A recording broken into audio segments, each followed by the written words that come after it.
Kenapa mesti pakai madhab-madhaban? Ya, kalau mazhab itu benar, berarti para sahabat salah. Karena para sahabat tidak bermadhab dengan madhab siapapun. Ustadz Wahabi itu menggembar-gemborkan di mana-mana kembali ke Quran dan hadis, tidak usah bermadhab katanya. Goblok.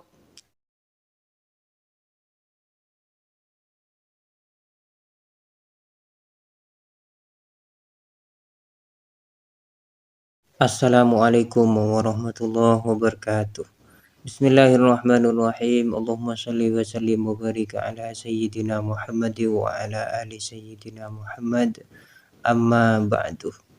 Menurut Ustadz Muhtaram Al-Wahabi, ya, tidak perlu mazhab-mazhaban. Kalau harus bermadhab, lalu sahabat Rasulullah itu bermadhab ke siapa? Kalau bermadhab itu salah, berarti sahabat ya salah. Karena sahabat tidak bermadhab ke siapa katanya. Jadi tidak perlu mazhaban. Ya, langsung Quran dan hadis. Ya, sallu kama ra'aitumuni usolli katanya.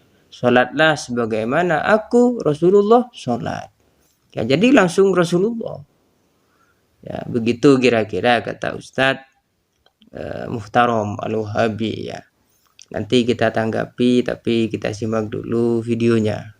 Bagaimana hukum sholat menggabungkan dua mazhab? Mestinya tidak ada pertanyaan seperti ini, ya. Mestinya tidak ada pertanyaan seperti ini. Apa kata Nabi? Sallu kama ra'aitumuni usolli. Salatlah kalian persis seperti caraku sholat. Kenapa mesti pakai madhab-madhaban? Ya, kalau mazhab itu benar, berarti para sahabat salah. Karena para sahabat tidak bermadhab dengan madhab siapapun. Tidak Syafi'i, tidak Hambali, tidak Maliki, tidak Hanafi. Ya, tentu kita harus katakan bahwa tidak bermadhab itu tidak bisa disalahkan. Sebab kalau tidak bermadhab kok disalahkan, ya para sahabat salah. Kan madhab para sahabat hanya satu, Rasulullah Sallallahu Alaihi Wasallam. Ya, maka berbahagialah Syekh Al-Bani, berbahagialah Syekh Masud Hasan Salman, Syekh Ali Hasan, dan lain-lain yang tidak bermadhab. Walaupun sebagian ulama ada yang bermadhab, tapi bukan berarti dari alif sampai ya, dari takbir sampai salam dia mengikuti Imam Syafi'i, dia mengikuti Imam Hambali. Tentu tidak seperti itu. Tidak seperti anggapan sebagian saudara-saudara kita, bahwa kita umat Islam ini, berislam ini harus milih satu di antara empat mazhab. Ini salah, ini keliru. Ini semakin menegaskan bahwa memang Wahabi itu mulutnya anti mazhab. Ya, mulutnya saja anti mazhab. Itu dalam rangka untuk menyalah-nyalahkan kami warga NU, kami kelompok Ahlus Sunnah wal Jamaah. Ya, karena kami bermadhab kepada Imam Abu Hanifah, Imam Malik, Imam Syafi'i, Imam Ahmad ibnu Hanbal. Ya, karena kami bermadhab, karena Wahabi itu memang sukanya menyalah-nyalahkan, lalu kami pun disalah-salahkan karena bermadhab. Dianggapnya kalau bermadhab itu tidak mengikuti Quran dan hadis. Lalu Ustadz Wahabi itu menggembar-gemborkan di mana-mana kembali ke Quran dan hadis, tidak usah bermadhab katanya. Goblok. Kenapa? Karena mereka sendiri bermadhab. Bermadhab itu kan ikut pendapat. Mazhab Syafi'i misalkan ikut pendapat Imam Syafi'i. Ya. Faktanya mereka sendiri pun juga bermadhab. Ya, mazhab siapa? Yang paling atas itu mazhab Ibnu Taimiyah. Kenapa Ibnu Taimiyah? Karena Muhammad bin Abdul Wahab itu terinspirasi dari Ibnu Taimiyah. Mereka juga mengikuti pendapat atau bermazhab kepada Ibnu Qayyim al-Jauziyah. Kenapa? Karena Ibnu Qayyim al-Jauziyah itu adalah murid dari Ibnu Taimiyah. Ya. Mereka juga bermazhab kepada Muhammad bin Abdul Wahab sebagai pendiri daripada paham Wahabi. Ya. Mereka juga bermazhab kepada Syekh Albani, ulama hadis mereka yang gemar mensahihkan hadis yang dhaif, mendhaifkan hadis yang sahih itu. Jadi mereka sendiri itu bermazhab. Coba lihat ceramah-ceramah mereka. Menurut siapa? Syekhul Islam, itu maksudnya Ibnu Taimiyah. Menurut Ibnu Qayyim al-Jauziyah, menurut Syekh Muhammad bin Abdul Wahab, menurut Syekh Albani, bahkan yang teranyar ustadz-ustadz mereka itu, menurut Syekh Shalih Fauzan, menurut Syekh bin Baz, ya, menurut Syekh Utsaimin, lah itu bermazhab blok. Kalau masih mengatakan menurut para ulama itu masih bermazhab. Dalam hal ini ulama berbeda pendapat misalkan, ya itu masih bermazhab namanya.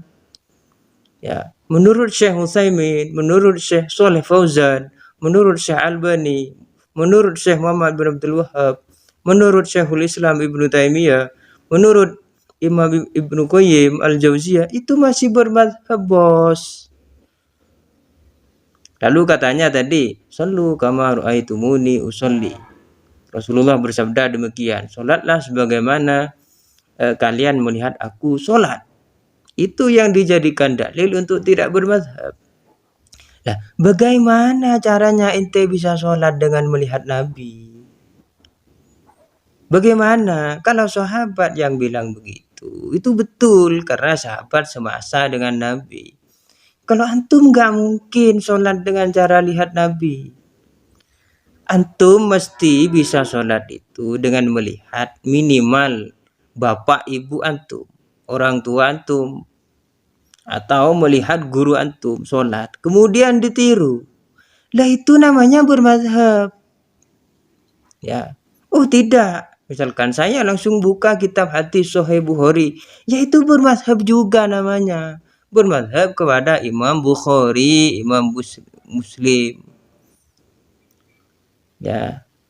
Lagi pula, kalau langsung kembali ke Quran dan hadis tanpa bermazhab, emang ente mampu? Enggak akan mampu. Wong faktanya antum semua itu masyarakat Wahabi itu ya baca terjemahan. Qurannya terjemahan, hadisnya terjemahan. Terjemahan semua. Ya kalau terjemahan ya masih bermazhab. Bermazhab ke siapa? Bermazhab kepada yang menerjemah. Depak misalkan yang menerjemah. Ya bermazhab ke Depak. Nggak bisa. Kalau nggak bermazhab nggak bisa. Sholat itu kita bisa minimal lihat orang tua, lihat guru, lihat teman-teman kita sekitar. Itu namanya masih bermazhab. Kalau langsung baca Quran hadis, itu masih bermazhab ke siapa yang mengumpulkan hadis itu. Sahih Bukhari, Sahih Muslim misalkan, ya masih bermazhab itu namanya. Apalagi baca terjemahan. Wong mereka itu anti mazhab, Wahabi itu anti mazhab. Mulutnya saja hanya ingin menyalahkan warga Nahdliyin, warga NU. Faktanya mereka sendiri masih bermazhab.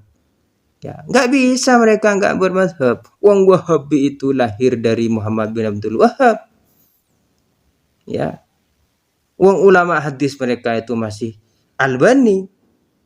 Wong ustadz mereka, syekh mereka itu masih siapa? Syekh Utsaimin, Shalih Fauzan, bin Baz, itu masih bermazhab namanya. Ya, bermazhab itu mengikuti pendapat ulama. Itu bermazhab namanya. Kalau yang tidak bermazhab itu sudah bisa mencetuskan hukum sendiri. Itu bukan bermadhab namanya, tapi berijtihad seperti yang ulama mazhab itu. 4 mazhab itu, Imam Abu Hanifah, Imam Malik, Imam Syafi'i, Imam Ahmad Ibnu Hanbal, mereka berijtihad. Makanya disebut mujtahid. Mereka sudah bisa mencetuskan hukum sendiri. Mereka baca Quran, mereka baca hadis, kemudian menyimpulkan hukum, mencetuskan hukum. Lo ini makruh, ini haram, ini wajib, ini sunnah, ini mubah. Nah, itu mujtahid namanya. Karena mereka sudah bisa berijtihad sendiri. Lantum muqallid namanya. Karena tidak bisa berijtihad sendiri. Muqallid itu apa?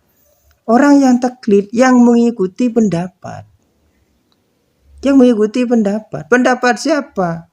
Bin Bas, Utsaimin, Sholeh Fauzan, Albani, Ibnu Taimiyah, Muhammad bin Abdul Wahab, Ibnu Qayyim al-Jauziyah. Lah itu masih bermadhab blok. Begitu ya, semoga dipahami. Assalamualaikum warahmatullahi wabarakatuh.